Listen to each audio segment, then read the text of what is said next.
Thank you. So we're recording now. So we're just finding the unforgeable names tutorial here.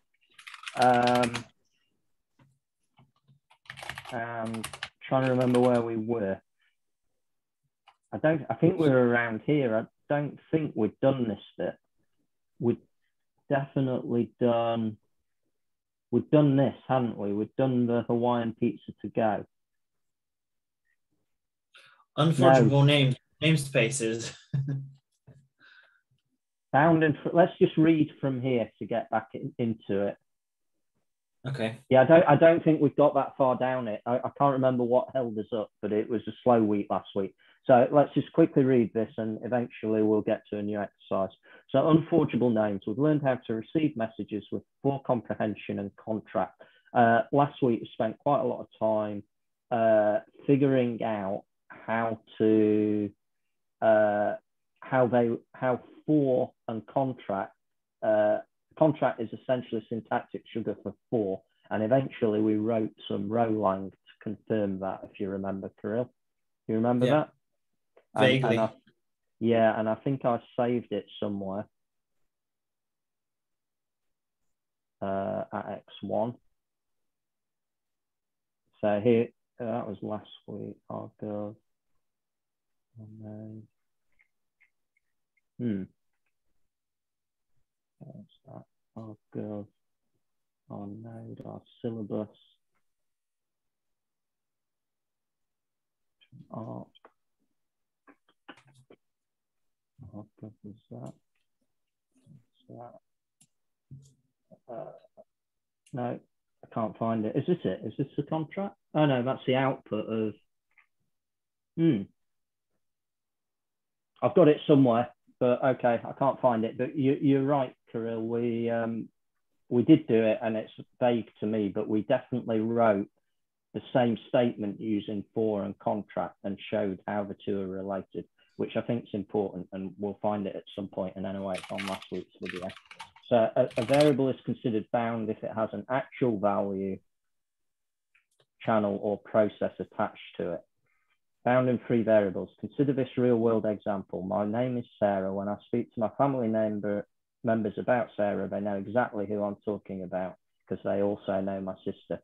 So Sarah is a bound variable, and by analogy, what that's saying is that Sarah, there is an actual thing bound to the name Sarah, namely the person Sarah herself. It is bound to the person who is my sister. But if I walk up to a random person on the street and talk about Sarah, they may understand the general point of the story, but they do not know who it is about, because for them, Sarah is not bound to any person. For the random stranger, Sarah is a free variable, or she is a name with nothing bound to it. Getting back to rholang, order is initially a free variable, but it gets bound to whatever message comes in on the coffee shop channel. That makes sense? Yep. Yeah. The same is true when we use contract. It's a shame I can't find that code. Anyway, that's what it is. So yeah, we now know that this is equivalent. Maybe that's a very good example in itself, and we just didn't spot it last week. There you go. So that's it. It's there in black and, well, purple, orange, green, and white. So the for comprehension can be rewritten in this form. And the key point is that order has, if the name of the contract also has a variable passed in with order, that is the equivalent of a for comprehension in this form. And assuming I don't get corrected, I'm going to move on, because I think that was probably the key thing we spent the whole session working out for ourselves. Anyway, we then went through and we stated whether X is bound or free in each of the following code snippets. And I'm not going to go through that again because we spent a lot of time talking about it, but I think we got the notion of bound and free variables. I now feel more comfortable reading on and reading this. So I'll continue. So the new operator for a contract. Go ahead. Sorry. No, go on, Jim. Yeah, no, this. I think you should go ahead. I mean, so yeah, like the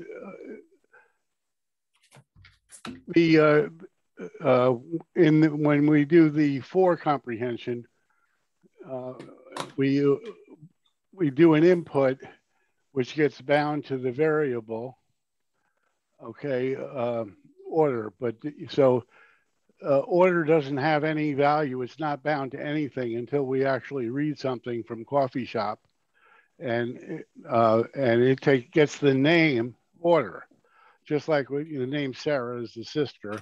The name order is whatever was read from that channel. Okay, so what you're saying is order would have been already populated higher up in the code as by process. No. The name order is introduced right here, and okay. Yeah. And oh, I see. You're looking at the contract. The contract order. You're passing an argument, right? Yeah. What we're trying to do. Yeah. So what I was trying to in the for comprehension above, we have order there, which is a persistent read from coffee shop. Yeah. All right. So when so whatever value is sent to the coffee shop channel is bound to the name order, so that order represents a value read from coffee shop. It's just a way of referring to it. And then in the contract, okay, order is what they would call a dummy argument. It's whatever you happen to pass to it. Okay, and we give it the name order, but then of course in the contract itself, we don't even reference the variable. So it's not used for anything. So why do we write it, and why do we save it contract and for comprehensions? In this case, I guess it's just to demonstrate the equivalence of the two structures. In either case, order is never used. Yeah, but the name order is never used. So we could have put it an underscore or something says we don't care what the value is. Yeah. What if you? Oh, okay. So whatever process you pass in here. Right. We don't care. So why bother? And you said to show the equivalence. Yeah. I mean, if you example. If you I think in the other example there, we concatenate the order to the name so that it would actually tell us what the order was. So if we say a coffee order received plus order, then that would tell us what the order was. Yeah, we experimented with that last time. Right. We did. Yeah. Yes. Thank you for all of that, Jim, because you're bang on right. So what you're basically saying is literally that this is exactly the same as this. Well, right. So does contract define a channel called coffee shop? No. No. It just defines a callable contract. Yeah, coffee shop should be an unforgeable name. And in the next session, they talk about new, which is the way we create the name coffee shop. Yeah. So it's so annoying that I've forgotten last week and I can't even find what we wrote down because despite being painful, it was good stuff. Yeah. Go down to the next session, new, and then I'll show you how the name coffee shop is made. Yeah. Sure. Let's run with it for a bit. Okay. Thank you. The new operator. So for comprehension and contract are both perfect for binding variables inside of continuations. Am I right that a continuation is essentially a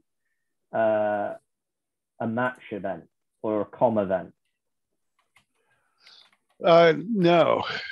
Continuation is what you do when a for or a contract is executed.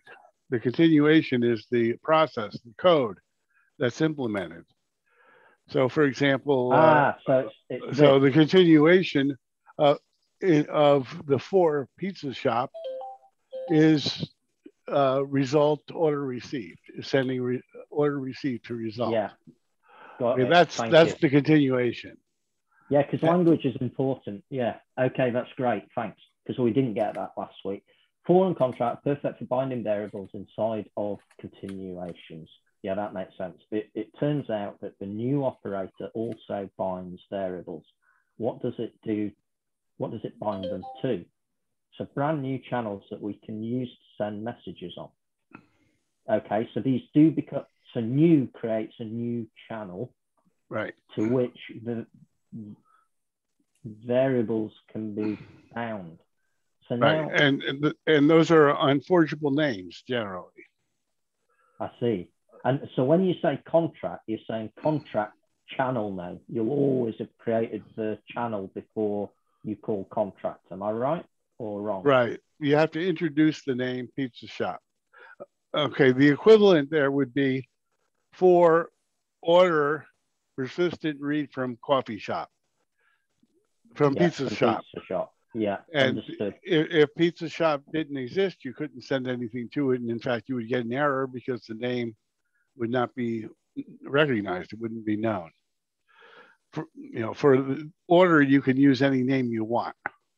But pizza shop has to be a name that was specified in the new, because of course, otherwise you're passing nothing. Yeah. Right. You're not saying what the channel is that you're reading here. Yeah, that's making sense to me. I'm assuming because everyone else is ahead of me, it's making sense to everyone else, and we can carry on. Yeah. Yeah. So brand new channels that we can use to send messages on, but we can't order from here because pizza shop doesn't exist. Sorry? What? We can't order?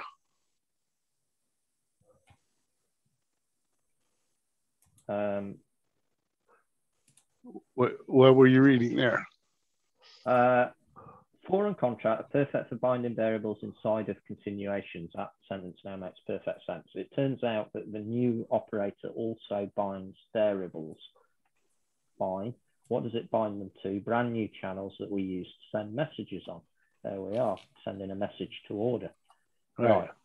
Okay. And then you've got this saying, but we can't order from here because pizza shop doesn't exist. Okay, that's the part that I didn't see there. I mean, pizza shop is a name introduced into a context specified by the squiggly braces. Okay, and nowhere within the squiggly braces from the top to the bottom, nowhere in there do we send any messages to pizza shop. And at the end of that squiggly brace at the bottom, pizza shop is gone. It no longer exists because we didn't save it anywhere. Oh, I'm sorry. We send messages to pizza shop right there. Yeah. Okay. So, okay. So we send order. I think he means outside of this scope, pizza shop doesn't exist. Or, it's here. I get it. Well, we've defined the new unforgeable name here, and yet,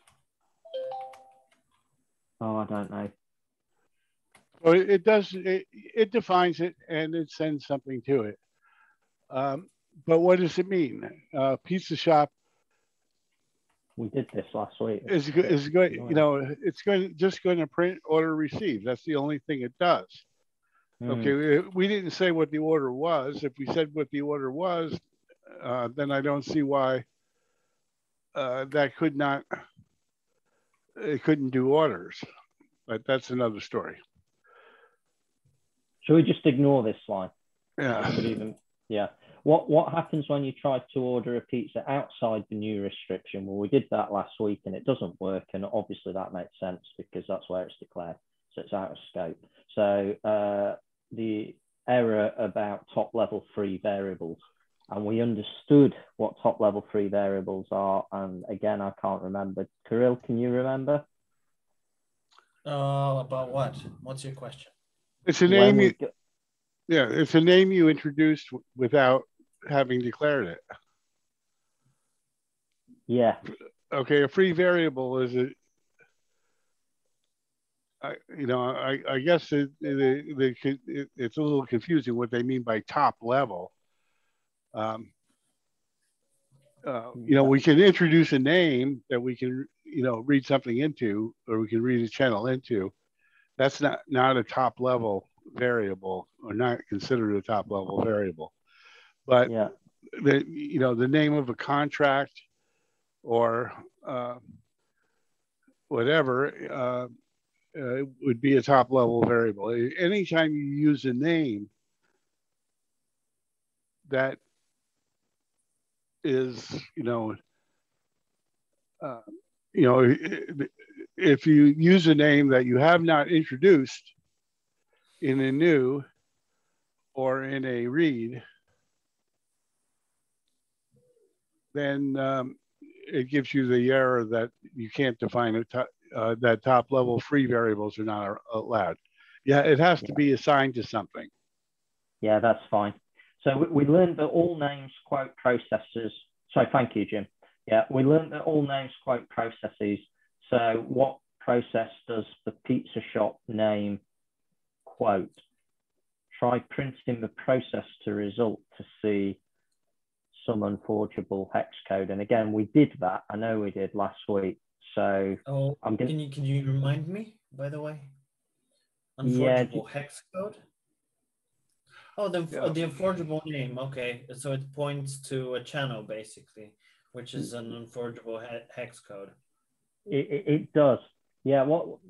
Why am I getting frustrated? Because I can't remember or find what we did last week. Now I did record a video of it, so we've got that to refer back to.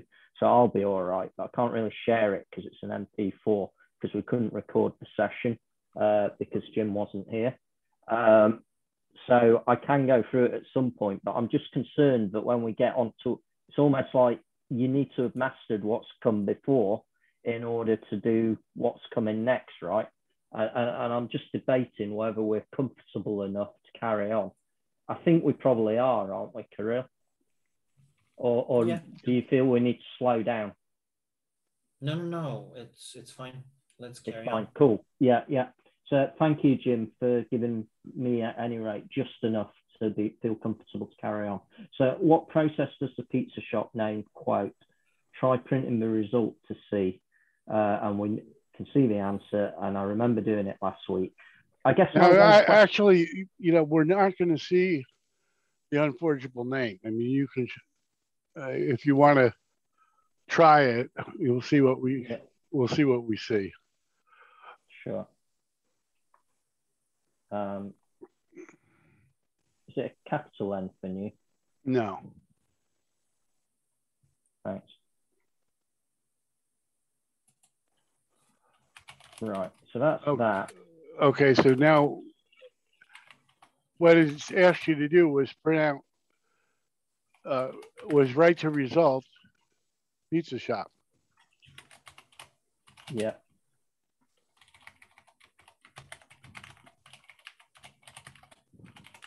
I really. Is that what it was asking? Yeah. But what error did you get?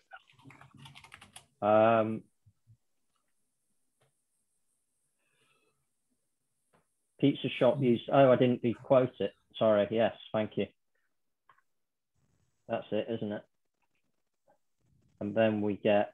Yeah, and we discussed this. Okay, so you did get that. Yeah, and there's no 0x. It's just the name without the 0x. Yeah, it looks like it's hex without the 0x. Yeah, but that's fine. This is just the way that it's printed out. Now, if we look at the log, we'll see something different. Okay, where is it? Which directory is it in? Stop it from running. It's in the Bootstrap logs directory. And then just do a tail of. Why not just open it up on your Visual Studio? No, it's rnode dash. Right? Run rnode. is this it? Yeah. Yeah. And what were we looking for? I think you closed you stopped the application. Okay, we didn't print it. Never mind. I'm sorry. Okay, if we didn't print it, but we would see these unforgeable names differently in the log if we put them in the log. But the log is not. How do we do that, Jim? That would be if you change at the end of result on line 1, but parentheses row :IO STD OUT. You have to put that in what do you call it, backticks, I believe. Yeah, but you need backticks around that row IO standard out. It's power box function. No, backticks, that's backtick. Yeah, got you. Just being useless. It's been one of those weeks, actually. Right. Okay, then explore. I don't think the application is running. I think you actually stopped it. You stopped it.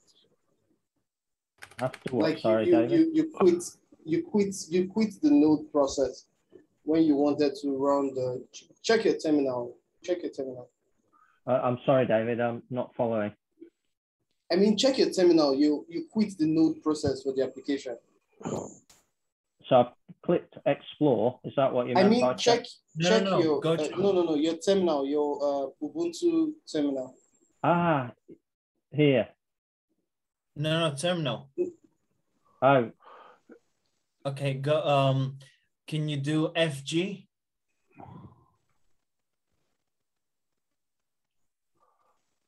Well, no, it's the R node that needs to be running, right? I don't get it. I see. It stopped. Aha. Need to start our node. So just go back. No. It's the application, right? The Bootstrap. Yeah. So you need to go to the base. What is this directory then? What is this stop process that he's running? It's a grep command for history and code. Yeah, you probably want to kill that. I don't know. Do it. Yeah. How do I find it? Just do a foreground again, and then Control C. Cool. Okay, now it's gone. Okay, there's your npm start. That's running.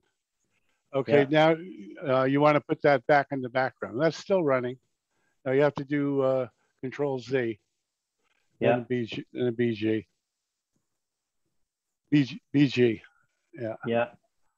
Okay, so that's still running. What's not running? Look at the screen underneath. Look at the end of the log. What do you have at the end of the log? Okay, there you have the end. It worked. It was still running. Okay, these are the unforgeable names. And here you'll notice it has an OX.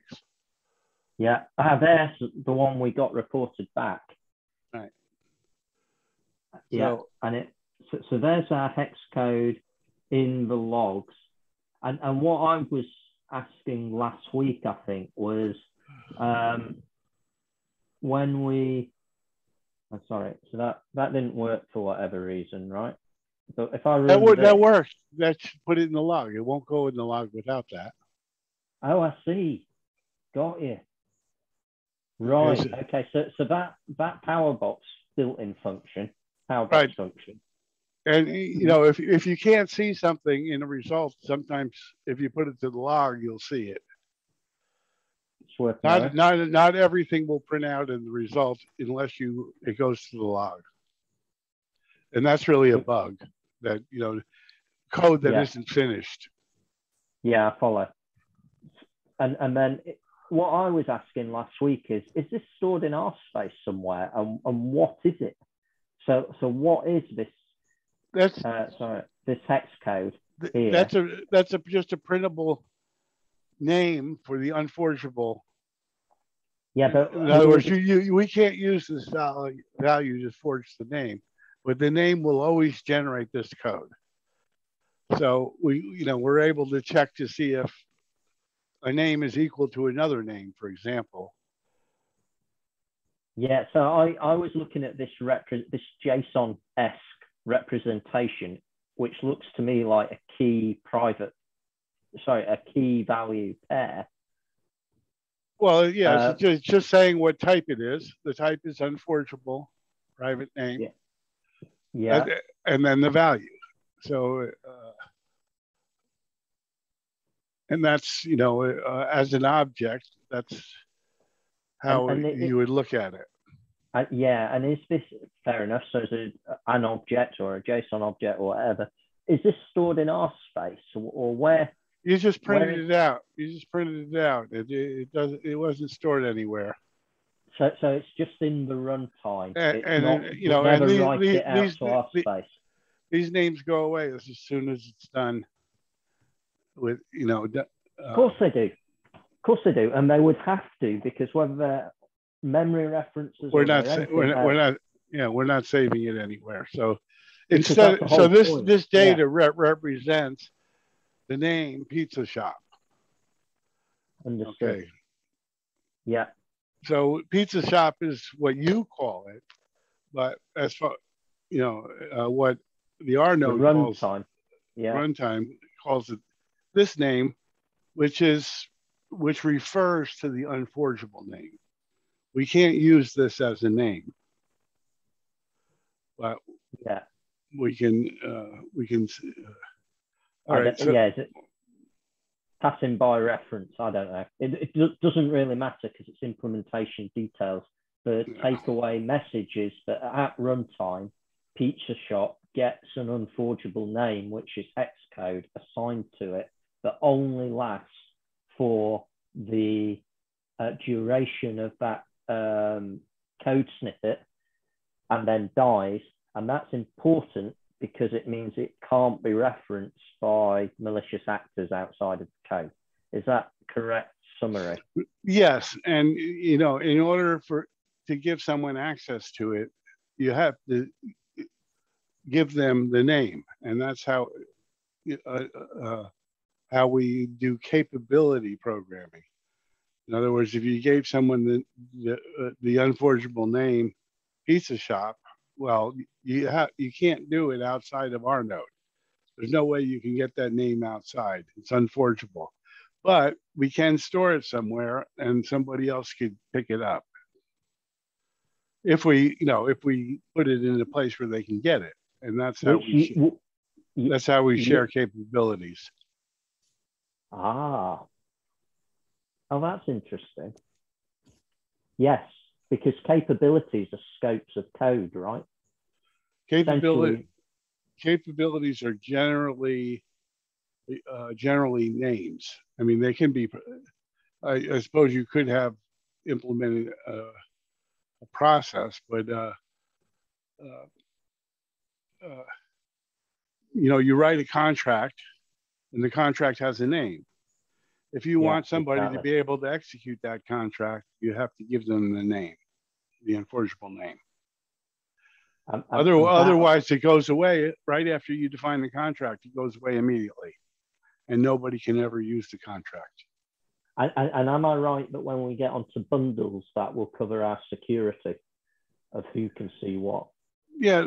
Well, no, the bundles determines whether you can read or write a name, but a session on object capabilities lower down. Okay, we'll wait, but just bear in mind. So we're trying to understand unforgeable names so that when we get down to this more exciting stuff, we can actually follow along. So shall I carry on reading? Sure. Yeah. So what happens when you try to order a pizza outside the new restriction? We've just discussed that. We learned that all name names quote processes. So what process does the pizza shop name quote? Try printing the process to result. See, we've just done that. That's where we were, sorry. In rholang channels created with new, don't give access to the underlying process that they quote. You can think of them as being pure channels if you like. Okay, I think Jim just did a really good job of describing that. So private versus unforgeable. Meet me at the corner of 2nd Broadway, 11 p.m. sharp. Okay. New is known as the restriction operator because it restricts use of bound names that it creates to within the lexical scope. Within the world of rholang, these new names really are only visible within the correct scope. But remember that human programmers can look into that world from the outside. That is especially true when working in a blockchain context. I think we've covered all that. There's a lot hinted at there that we touched on the chat with Jim. So a competing pizza shop from outside the curly braces. Sorry, I don't know why I did that. So while the competing pizza shop from outside the curly braces cannot consume pizza orders intended for our shop, they can still read the orders within a block explorer. Occasionally, programmers call new names private, but a better term is unforgeable, which explains the answer to the previous question. I don't think that's actually correct. I don't think we can find it. We can find the code that was executed in the block explorer, but we can't. We can't get the name. Follow you. Of pizza shop. I mean, yeah.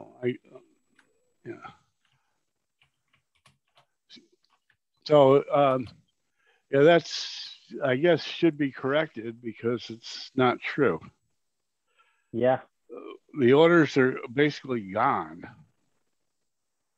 Okay, but the code is there that generated them. So we know that we can see that the code was generated to make the order. That's true. Yeah. So it's half true. You're not going to see the orders, but you could find every place where it actually wrote an order. Yeah. Because in the block explorer we'll see the code. All right, sorry, go ahead. No, thank you. Did that make, has anybody else got any comments to make? Shall I continue? I'll carry on. Occasionally, programmers call new names private, but a better term is unforgeable, which explains the answer to the previous question. Okay, roger that. Roger what? Acknowledgement channels. Yeah, I think this is actually where we got to. So at some point, I hope to review all this and it'll be hopefully easier second time round. God knows when. And when I do, I'll try and, I don't know, summarize in writing some of what we're talking about as I learn. So one common use of unforgeable names is acknowledgement channels, usually called ACK channels for short. Instead of confirming orders by printing to the screen and disturbing everyone, the pizza shop should really just let the customer know the order is being placed. To do that, the pizza shop needs to know how to contact the customer. So the customer should supply an acknowledgement channel to be called back on. And ACK is the way of doing it. And we've seen that in Jim's code. So presumably this is an example. So we've got 3 new unforgeable names. And in this code snippet, which is the one we've seen before, except this time when an order is sent to the pizza shop, we are simply sending to ACK the order has been received. And we're sending that.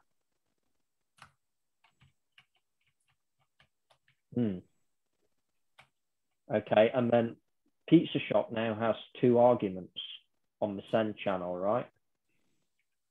What does that mean? Have we seen that before? Am I being dumb? Or is this standard code, or is this something new? Oh, we just defined the contract Pizza Shop up on the 3rd line, and we gave it 2 arguments. So thank you. Yeah. So thank you, Jim. Yeah, so all you're doing is you're sending, we're dequoting the name Alice and sending that to acknowledgement. How's Alice receiving we're anything? Quoting it. We're quoting the name. No, that's dequoting. I think, Kirill, star is to dequote from a name to a process. Because Alice is a name, and we're dequoting Alice, which would give us what, the unforgeable hex code? No, we just have to always send processes and receive names. So in order to send it, we need to make it a process. You can't. Yeah. So it's really the same thing. I mean, it's an unforgeable name, so we really can't say what it is. It's sort of like an address. Yeah, it's what we just looked up, isn't it? It's the name of a channel, which is the we just give it a friendly name, Alice. Yeah. So this is actually some hex code, as we just saw, right? Because we just quoted Pizza Shop over here. Yeah, it's more, it's an unforgeable name, so it's more than that. But when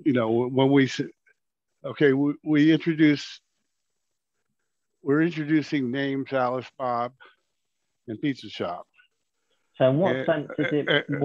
And when we call Pizza Shop the first time, we order extra bacon, please, and we send an acknowledgement to the name Alice. So if Alice is waiting for an acknowledgement, then she'll get the message and know that the order was received. Okay, so we could put the bit I'm missing, Jim, is how the name Alice gets the message order received from. Okay, the name ACK in the contract, on line 4 is just a dummy argument. We could call it XXX. Yeah, and then whatever argument we actually give is used for there. So where we see ACK, we can see that we're calling that with Alice. So yeah, Alice, got you. That's powerful stuff, isn't it? So essentially, this ground term, this process here, is sent to the name Alice. It's like a persistent and then of order received, right, and then at Alice when this is run. Right, and then when the next when the next one is run, the acknowledgement goes to Bob. Yeah, of course. Say it again. So why does it go to Alice if you're sending it on ACK? ACK is just a dummy argument. We never declared ACK. We never declared ACK. ACK gets back. We bind that. When we call it, we give it okay. It's so like standard programming. Yeah. These are your arguments, and we are passing in the reference to the process stored at Alice. So therefore, when we send on this ACK channel in rholang code, what we're actually doing is for any given contract call, we are actually writing whatever process we put in here, which happens to be a simple ground term of order received. We are sending whatever we called the contract with. See, we never declared order, but the first time we call Pizza Shop, order becomes extra bacon, please. Okay, and Ack becomes Alice. Okay, the second time we call it, order becomes Hawaiian pizza to go, and Ack becomes Bob. So those names, those arguments to the pizza shop, which we never declared, are just dummy names. They're stand-ins for what we actually call it with. And what we got to remember is that actually we could rewrite all this using a for comprehension, and then it would be more obvious what was happening, right? Yeah, it could be. Could be. Or it might not be, but that's the sort of thing I'd like to do eventually to really get my head around it. But for now, yeah. I think what Kirill and I need to understand is that this is what Jim is describing, is that this is like a function with a function call, and literally you're giving it the memory location that the process of the name Alice is stored at will be given this process. That is what that code means, and we're learning that right now. Does that make sense, Kirill? I'll let you talk. Yeah. So you're good for me to carry on? Yeah. Thank you, Jim. Brilliant. So why don't the acknowledgements in the previous example show up on screen? The confirmation was not sent to result. Yeah, the confirmation is now sent to acknowledgement, and therefore it's stored in Alice's namespace or whatever. Is everyone okay if I carry on? Yeah. Sending names gives permission. Right, this is interesting. Does this touch on what you were talking about in terms of OCAPs, Jim? Yeah. Oh, I mean, it's getting there. Cool. Okay. So we just saw how the customer can give the shop an ACK channel to receive order confirmation. Turns out, okay, just the words, right? It turns out we can do even better. Cool. With our previous code, Bob could contact Alice on her ACK channel. That means Bob could send a forged ACK, making Alice think the order was placed when it really wasn't. Really, Alice and Bob should keep their unforgeable names in tight control. And this is about locking down before we open up, I guess. So because giving someone that name gives them the capability to contact you. Right, so now there's some new code where ACK is defined. Okay, so we've got new pizza shop, but we remove result. Or was it not there? So here we had Alice, Bob, and pizza shop. Well, technically Alice is the result and pizza shop is the result in this code. Thank you. Right? Yeah, you got it. I'm all right with that. So the solution is to create a new unforgeable name and give it to the pizza shop, which is what we do here. So you can nest your news. That's something I've just spotted. So that they can call you back. Yeah, I think this example is a little bit bogus because the result will end up to be nothing because you're going to consume. The first variable introduced is the result. So pizza shop is going to be the result here, and it's going to be a contract. So this needs to be updated to be a little more clear. Sure. So, when you actually run this, you're not going to get any result because you're going to consume in the result before it's done. Right. In other words, actually, if you send something to pizza shop with 2 arguments, it's going to be consumed by the contract. But if you send something to pizza shop with just 1 argument, it'll come out in the result, which is interesting. But so we got nothing out, suggesting that you were right, Jim. Okay, now send hello world to pizza shop. Here. Add another par, and then it has to be in the context of pizza shop. But that's okay. Okay, sorry. So pizza shop send hello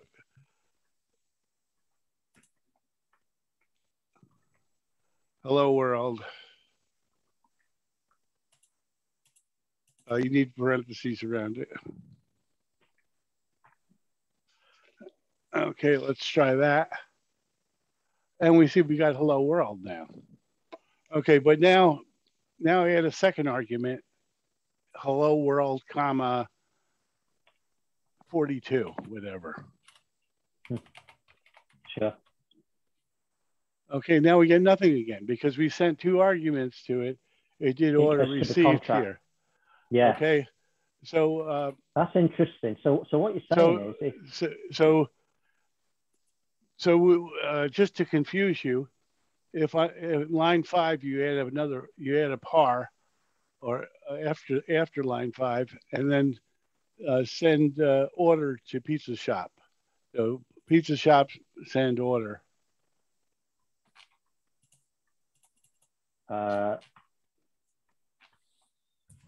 Like this? No, order, just order by itself. No quotes, just order. Lowercase. Okay, no top level variables. You have to use something that's already been introduced. Okay. How did you know that was coming? You need a star. Okay. You have to send processes. Yeah, it's good practice. Right. Okay. So then it worked. Okay. So now, so we're using pizza shop for two purposes. With one argument, it's our result. With two arguments, it creates an order. I think I follow. Say again. So with two arguments, it creates an order. Yeah. Okay. So on line 6, put on line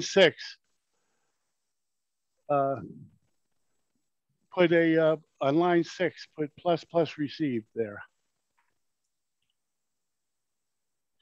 After order, put plus received in quote.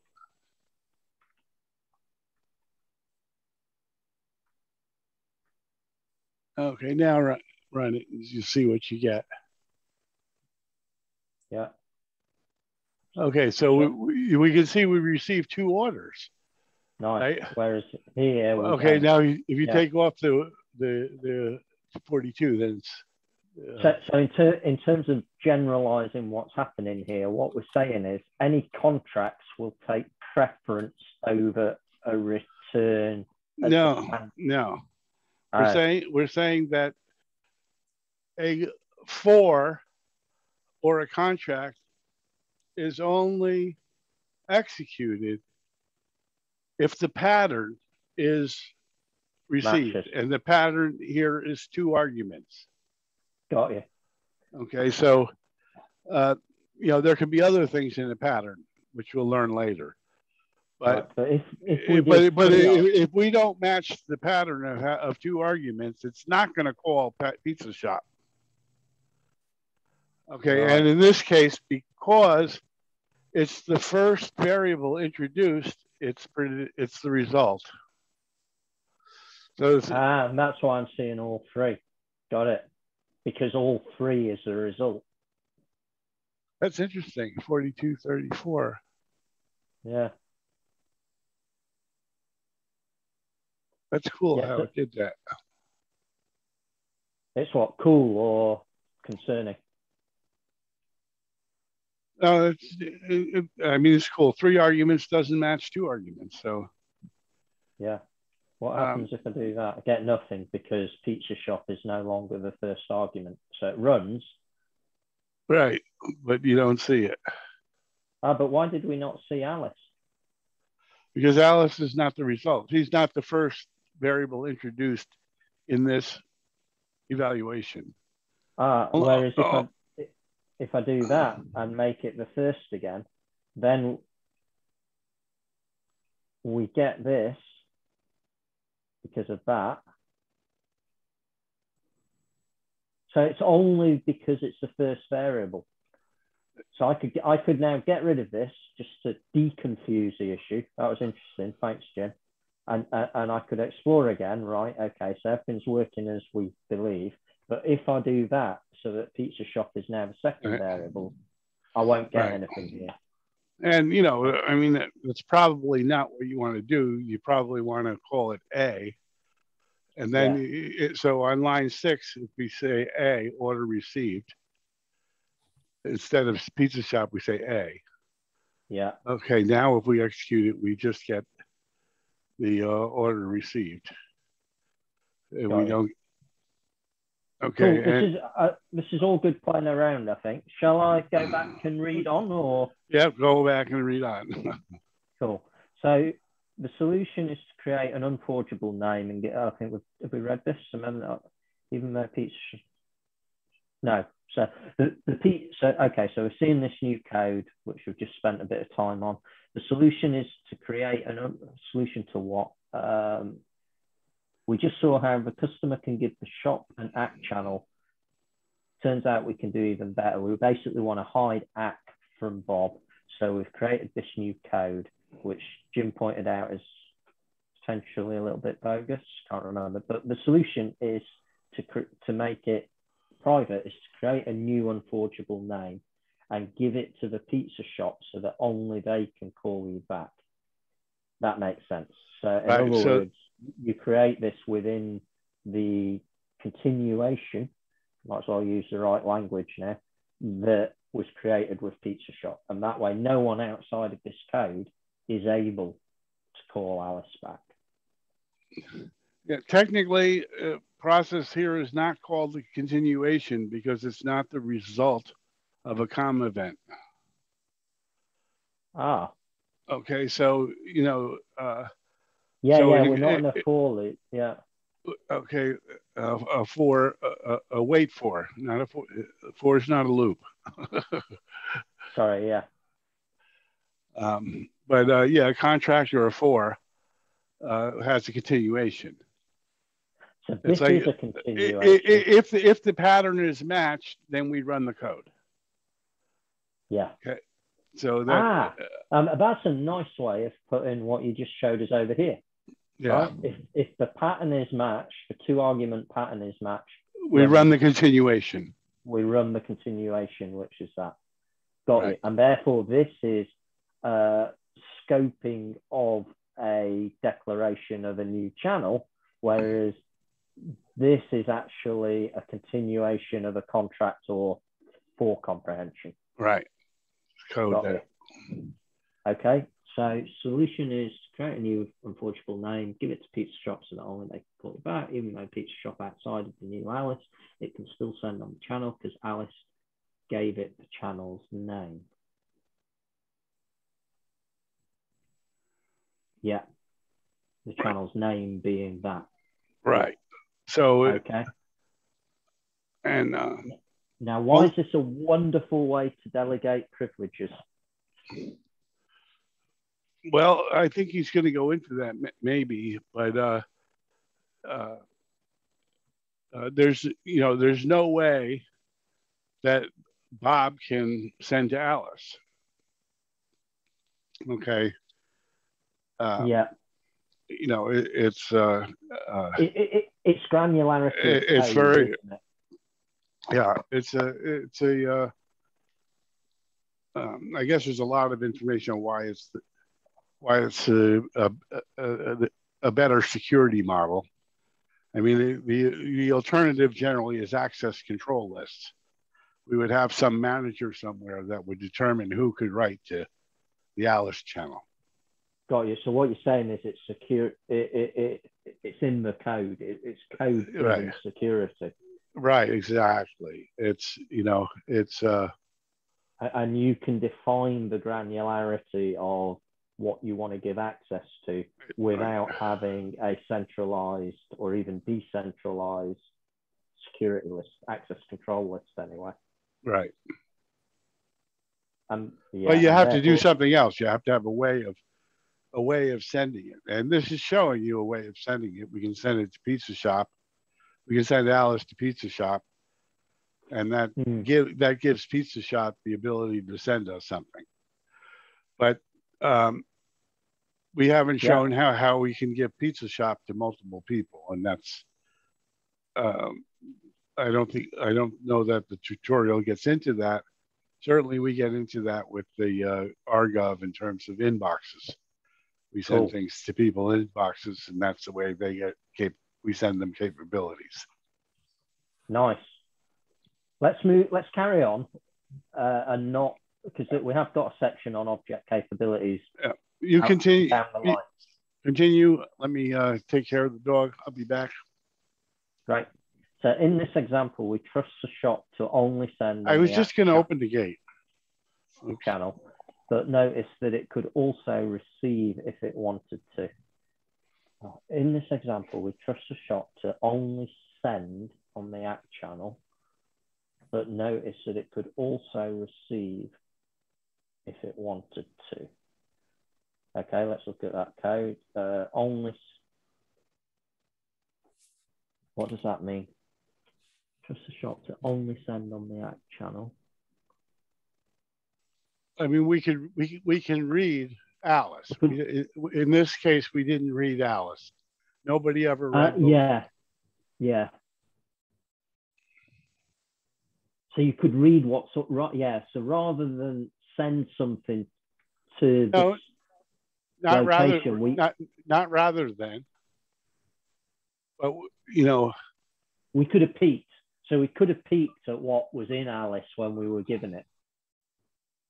Well, nothing was in it when we were given it. We never sent anything to Alice. We only send to Alice when we send to ACK on order received. So Alice is going to have order received in it, which we never read. Okay, if we added another line after we call Pizza Shop with Alice for Alice, we read Alice, we could print it out, for example. I got you. So are we saying that, because we're building towards object capabilities, right?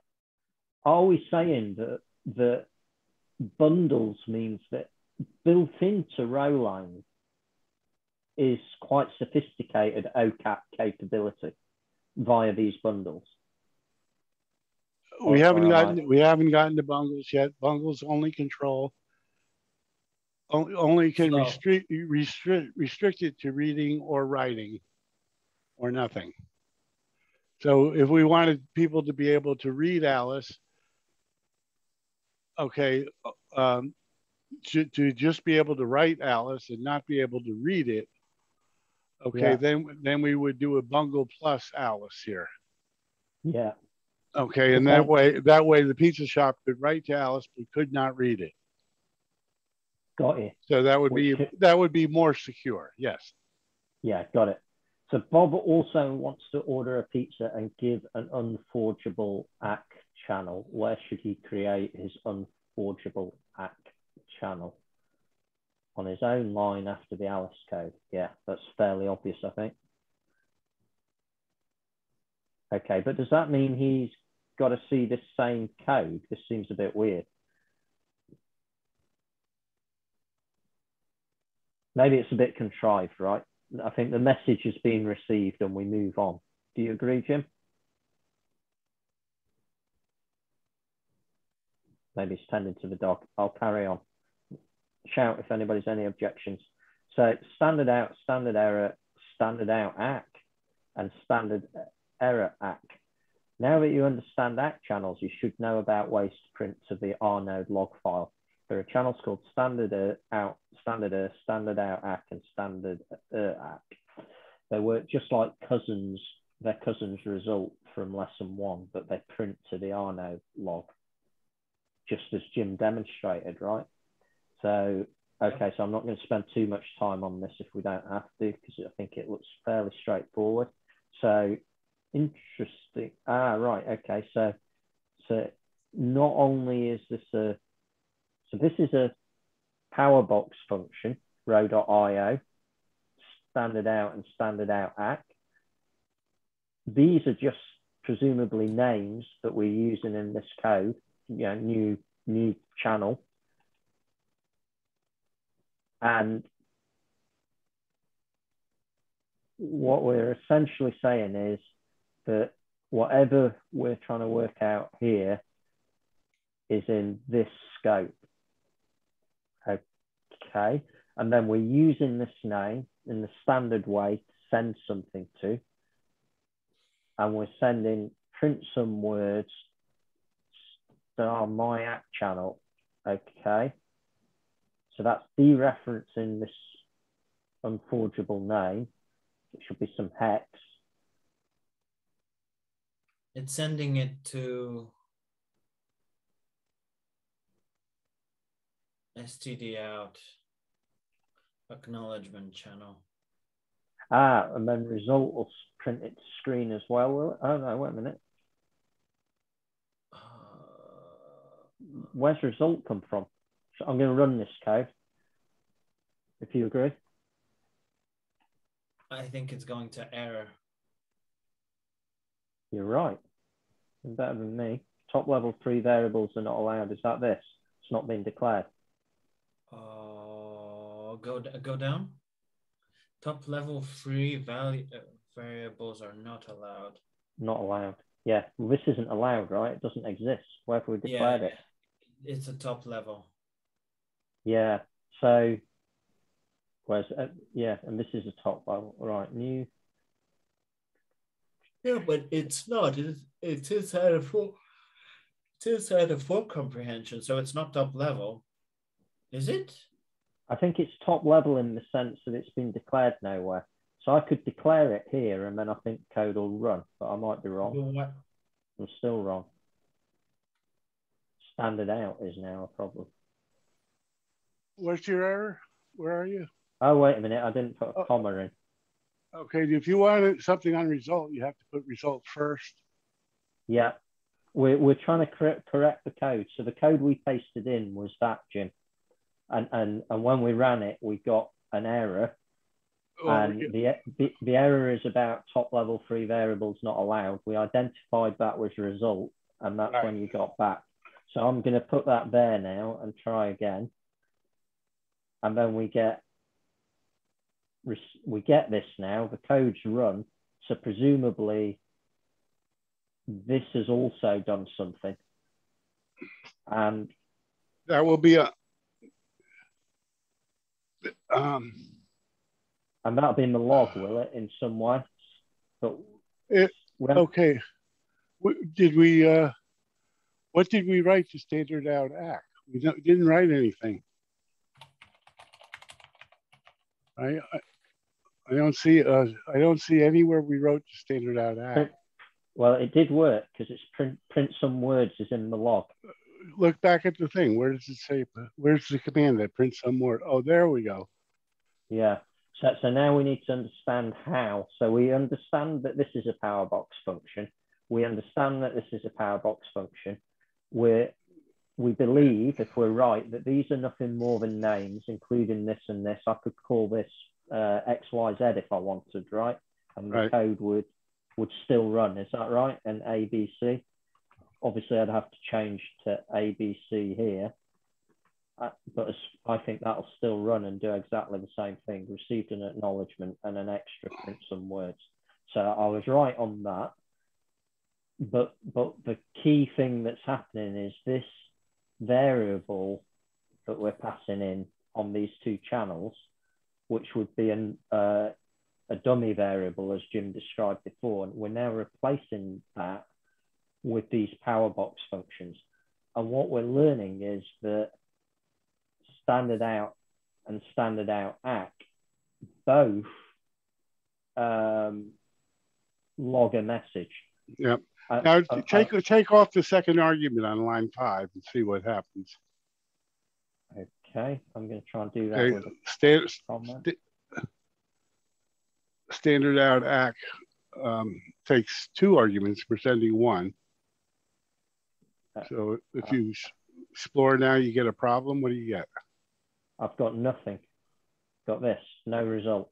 I don't know what I got in the log. I got an empty, I got nothing here, but I got some log items because I ran it. Sorry, Kirill? Okay, so now where did you write to my channel?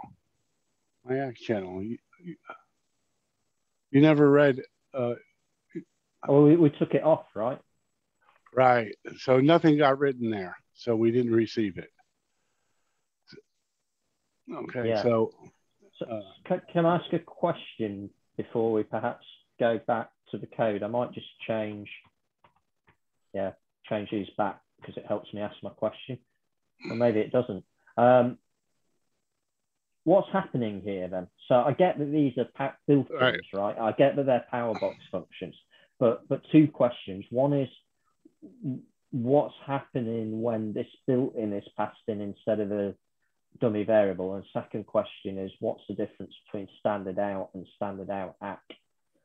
Standard out ACK takes 2 arguments. Standard out just takes 1 argument. Got you. And therefore, and therefore you're doing your acknowledgement, which you can send elsewhere. Yeah. Now, similarly, if you add a 3rd argument to that, it won't print. You won't get the output. Got you. Okay. Yeah, thanks. That makes sense. Okay, I think we go back and read on unless anybody has any objections. By the way, did you ever notice that the handful of stuff that always starts in a fresh tuple space? What? What does he mean? By the way, did you ever notice the handful of stuff that always starts in a fresh tuple space? 4 of those things are the built-in receives for screen printing channels. The others are for cryptography. We'll discuss them later. 4 of what things? It's talking about Powerbox function. I don't know where it introduced the name handful of stuff. Yeah.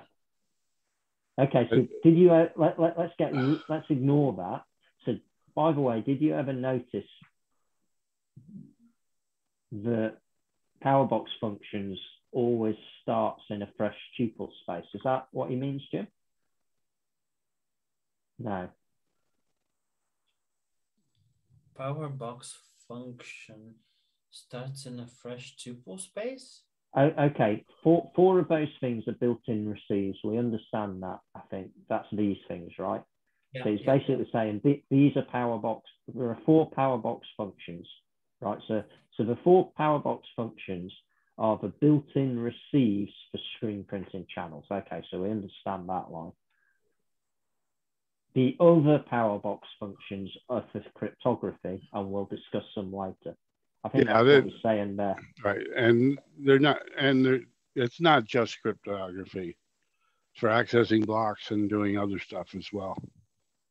Great. For accessing what, Jim? Blocks. Oh yeah, blocks on the blockchain. By the way, did you ever notice a handful of what? I think we can ignore that bit, but what does starts a fresh tuple space? What does that mean? I'm not sure what he means here, but the names are, I mean, when we start this, it's we're not passing anything into this, above the new my channel.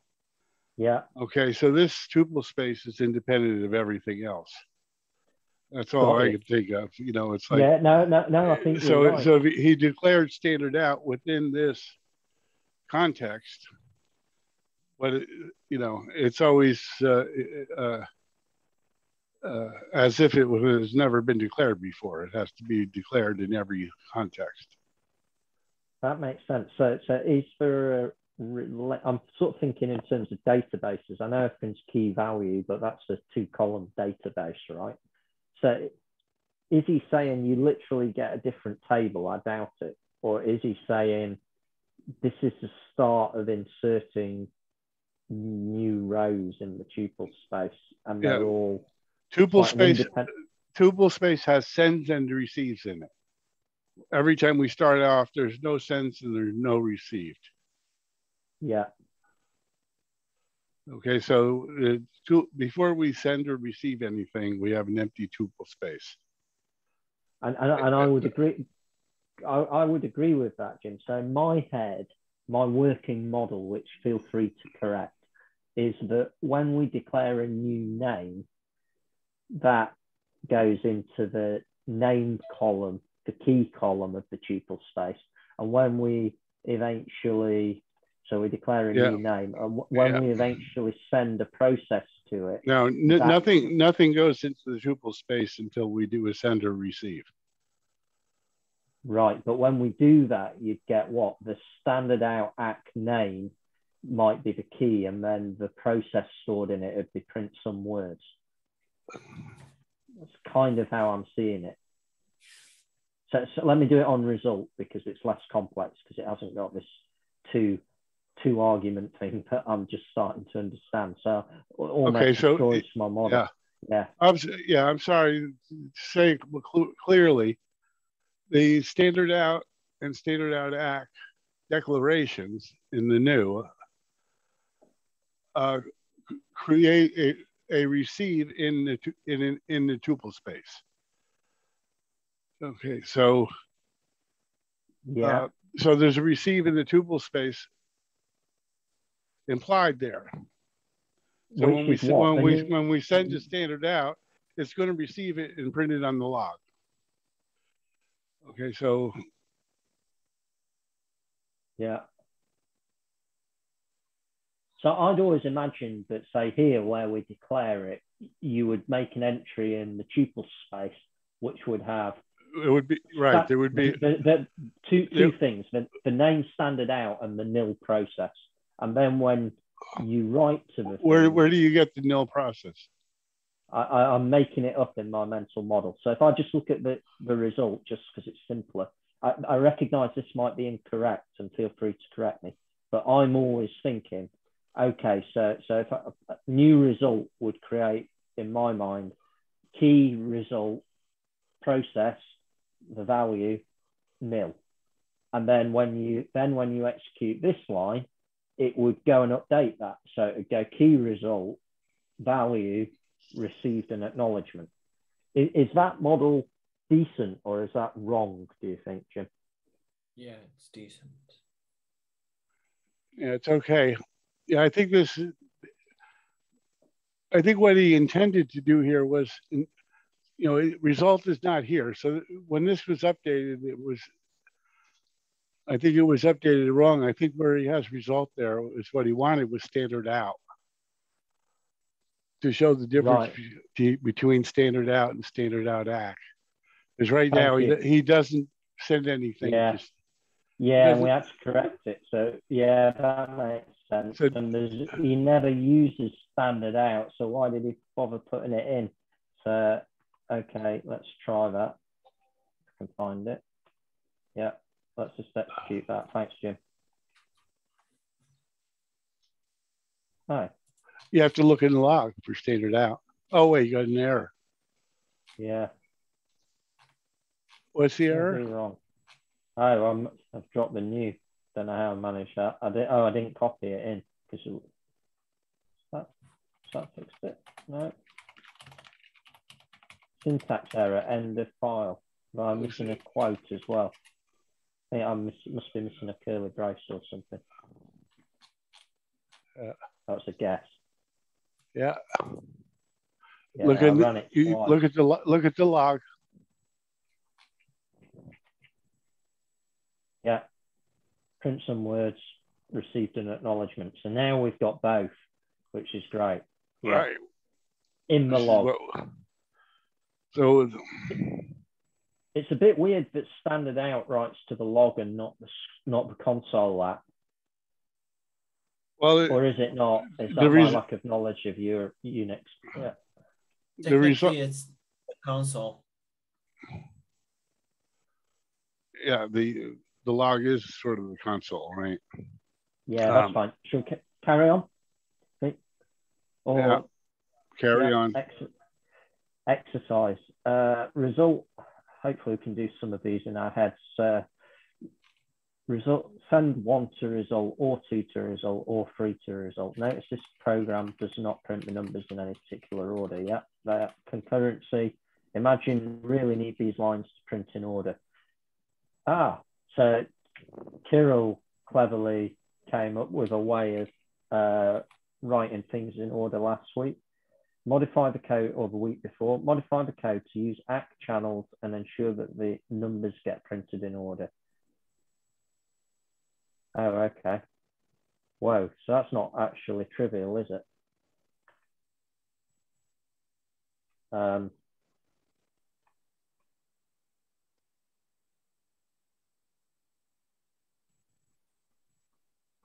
Yeah, it's like the code we wrote last time. So just run this. You need a par. You need a par, yeah, on 9. Okay. Oops, what was the error? What's the problem? The result's not declared. Of course it's not. Add result. At the beginning? Yeah, we could have done it to standard out, but we can see it here if we do result. Yeah, okay, yeah. So,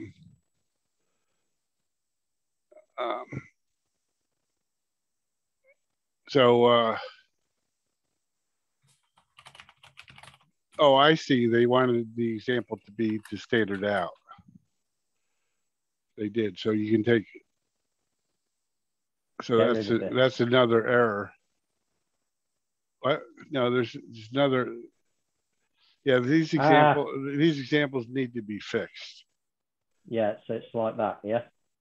They're standard out. Okay, and then. And then he said use standard out ACK rather than. So if we just did that. Then in the log you're going to get. Yeah, then that will run, but it'll be in random order. And what he's saying is. Yeah, let's look at the log. We'll see it. We'll see it's in standard. We'll see it run.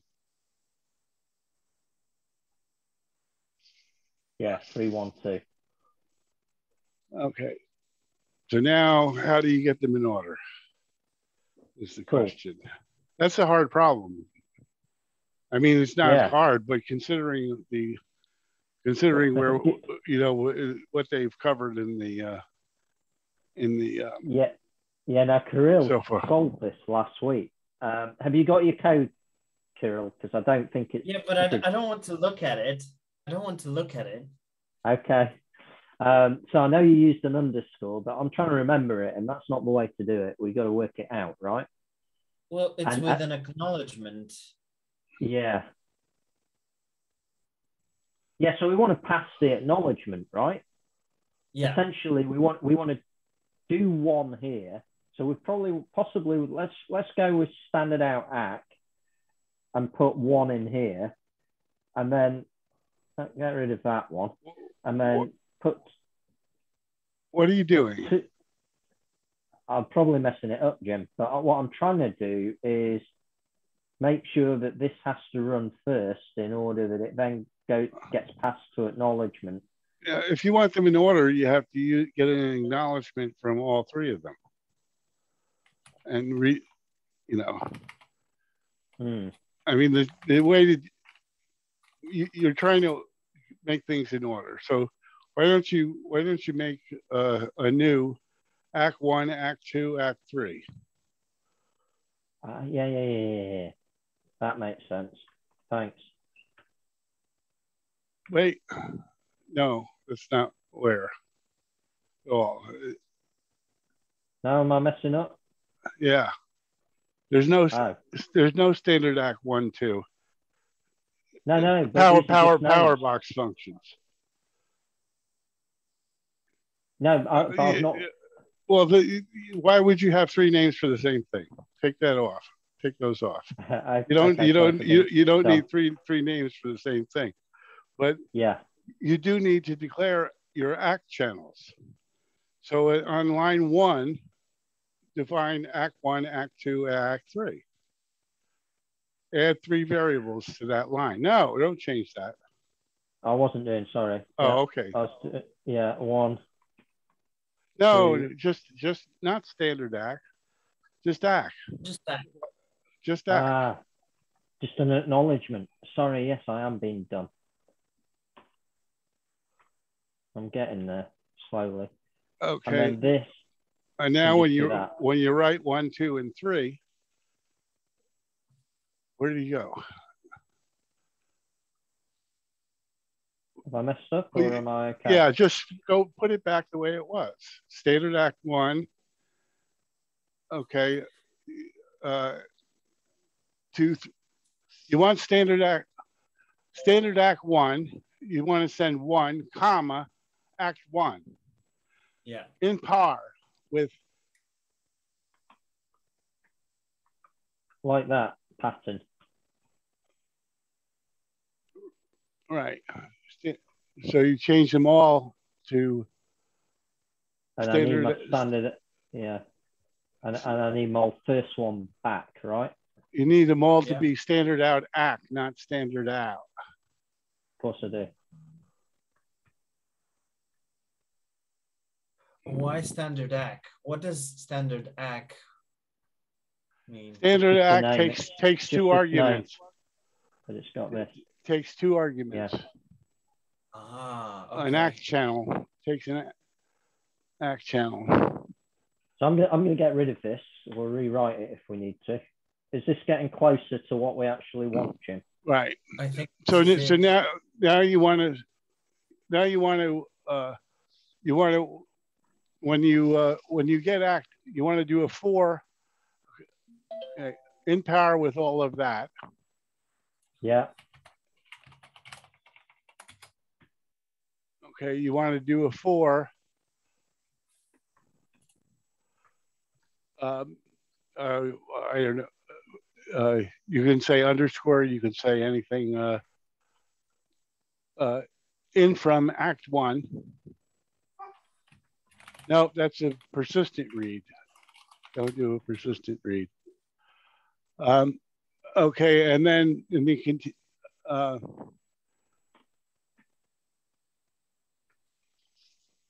Oh, I see. So now we actually didn't want to do the 2 until we got the 1. So remove line 3 and put it in at line 6. So once we receive ACK 1, we can write 2, and then we can do a 4. Nice. Slightly different, I think, to how Kirill did it last week. And then this would go inside, would it? Like nested. You'd have another 4 inside. Yeah.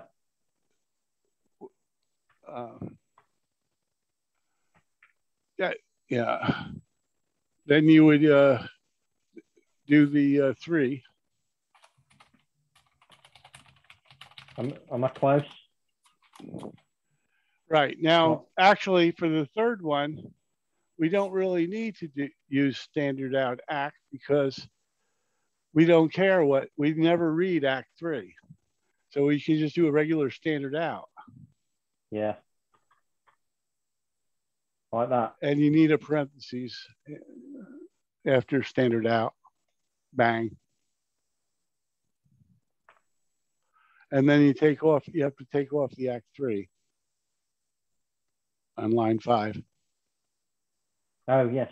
Standard out only takes one argument. Yeah. Okay. And then if I want to, that should work, right? That should work. Well, I think it did. Ooh. Maybe I didn't press it. Problem. That's not too big a surprise. Yeah, well, we used names for processes. So line 2. syntax might be okay. No, you still need to send processes, not names. Yeah, got you.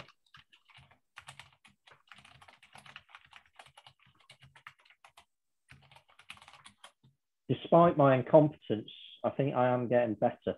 I'm less incompetent. Maybe. Oh,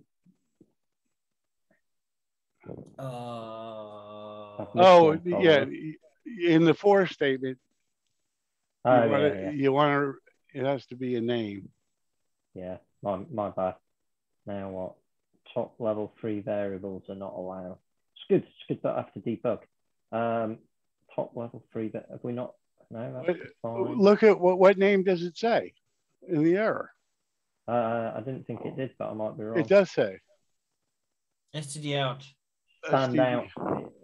STD out. So yeah, because I haven't declared it, right?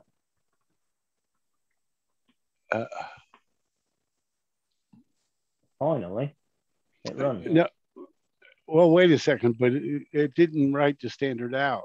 You didn't use the power function for standard out. So that's why you didn't make it an unforgeable. That you made it an unforgeable name here. Yeah, I'm with you. Thanks. You're doing all right, Rich. Oh, thanks, mate. I needed a hug. Cheers. Yeah, I'm happy enough with this. It started off badly today, but it's improving now. Thanks, Kirill. There we go. So we got them, which is great. I'm going to save that code. Try and remember where the hell I put it this time. What am I doing? Sorry, just give me one sec. Where's the training? I don't know. Add page.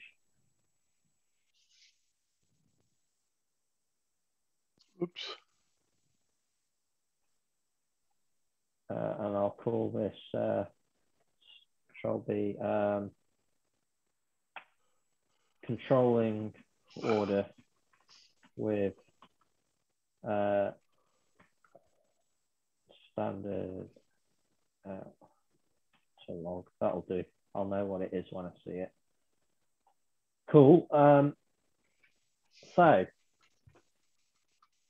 another exercise, a quiz, and then finally we're through unforgeable names, which would be nice. Are we good to carry on, or have people had enough?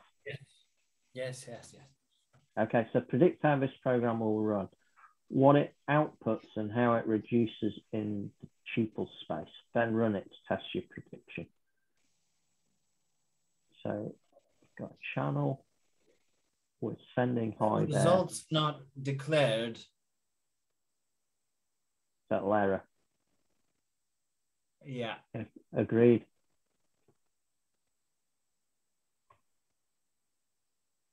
And then there is a question of what, oh, I don't think I actually, oh, screw it.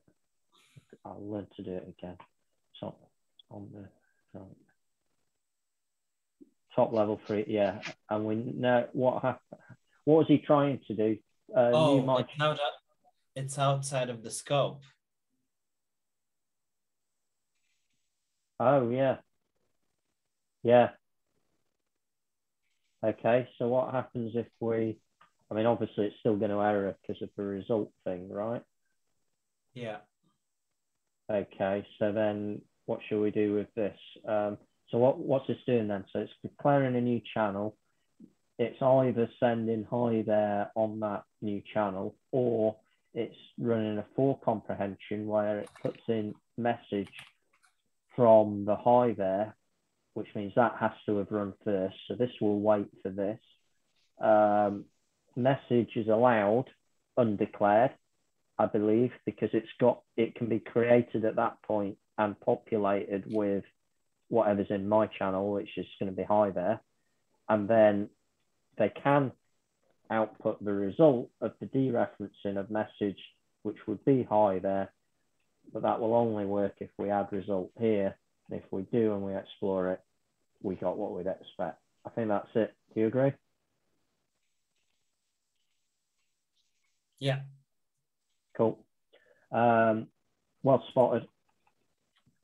Right, quiz. Which name is bound? Oh, that was a bit easier than that one, wasn't it? Right. Quiz. Which name is bound in this? Oh, you can see the answer. Okay. X. Yeah.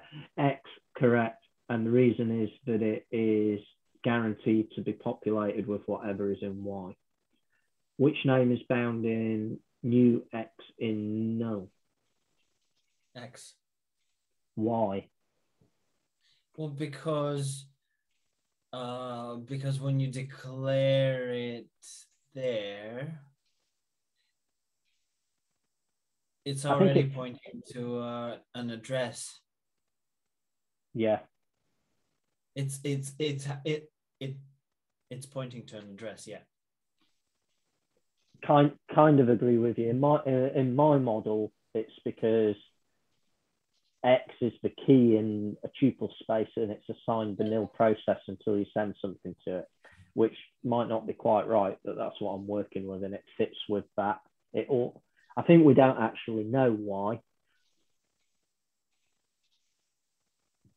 but we're both comfortable with that because it sort of makes sense. Jim, why is X bounded in the last question?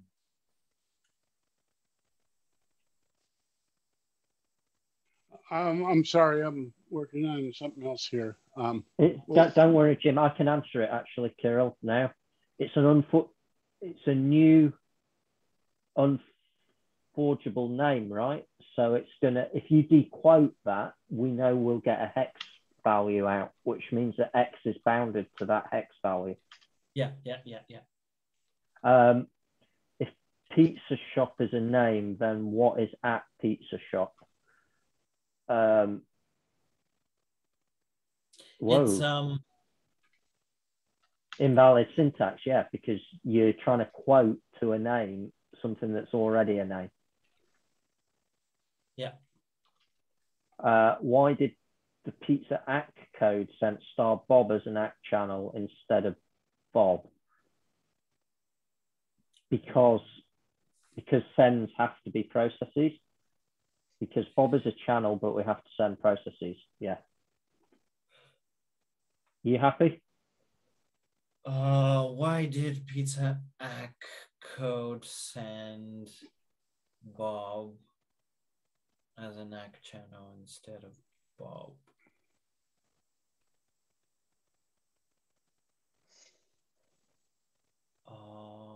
Bob as an ACK channel. Okay. What's the code? Wait a sec. There is no code. It's just a question. If we just scroll up and see some code using the ACK channels, remember we're sending on them because we're outputting, right? So we're always sending things to the ACK channels.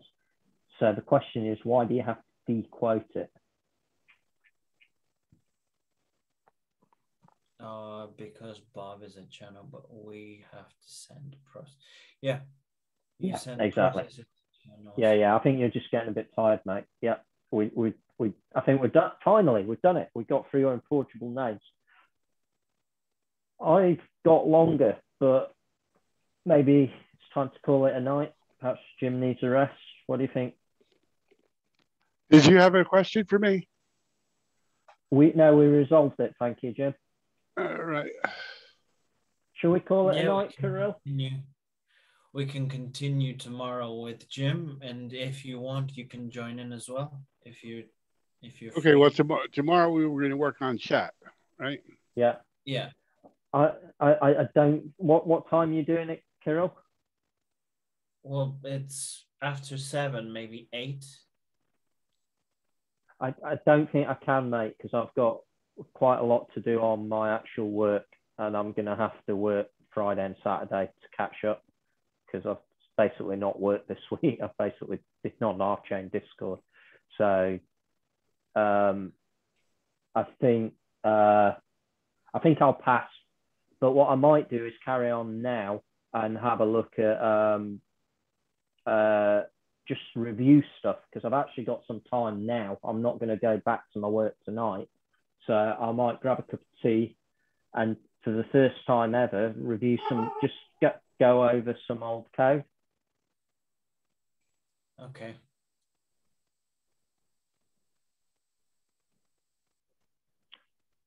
Jim, thank you. Thanks, Jim. Thanks, David. You guys have a good evening. All right, guys. Take care. Good to see you. Bye-bye.